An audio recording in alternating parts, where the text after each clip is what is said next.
Dave Ottaway from the Woodrow Wilson Center, former Washington Post Middle East correspondent. I'm curious how you would explain Qatar's amazing role, overt role, in overthrowing Gaddafi.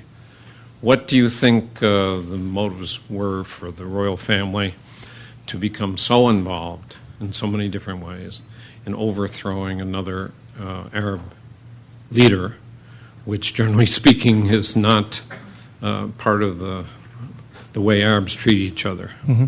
Well, look, there's no doubt that the Qataris and certainly the Emirates played a very upfront role in this, including in the military campaign, which is unprecedented.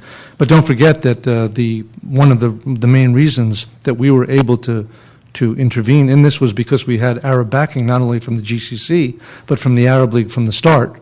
So I think there was a consensus, certainly a strong consensus in the Arab world that had to exist in order for them to overtly approach us and the NATO group to take action.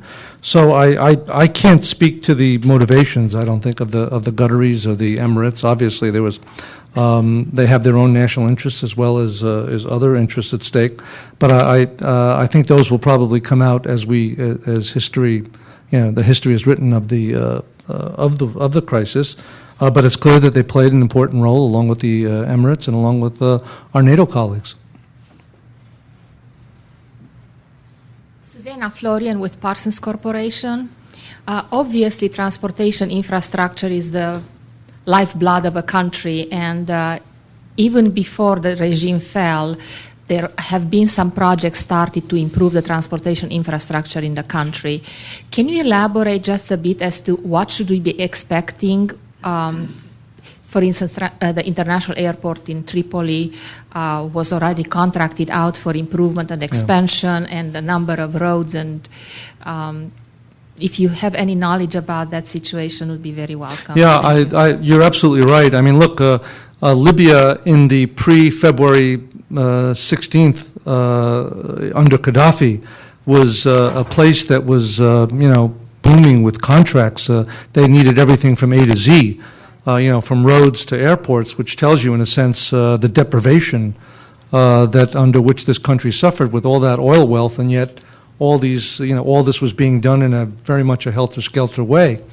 I think there was, as I recall, the last figure that I had seen was that there were approximately $150 billion worth of contracts that were underway in one form or another on the eve of the crisis.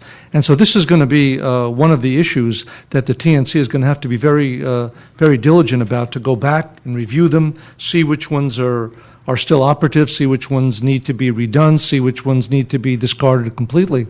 So I think there's going to be a tremendous amount of work for the whole international community in this, and that's why I said that the European companies are already knocking on the door to get back into Libya, and I think that American companies should be in that position too. But I think we have to give the TNC a bit of some breathing space. Number one, political space to get them self-established, and number two, to begin to rationalize how they want to proceed on the development course. They've said that they're going to honor a lot of the contracts that they've signed, especially with the oil companies, which is a positive step.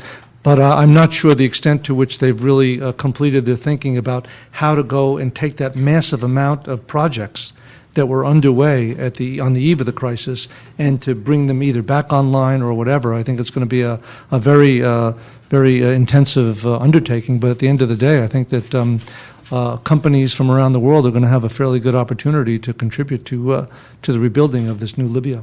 Thank you. Thank you very much, Ambassador Cretz. We very much appreciate your sharing your time. I know it's a busy period for you. Please join me in welcoming.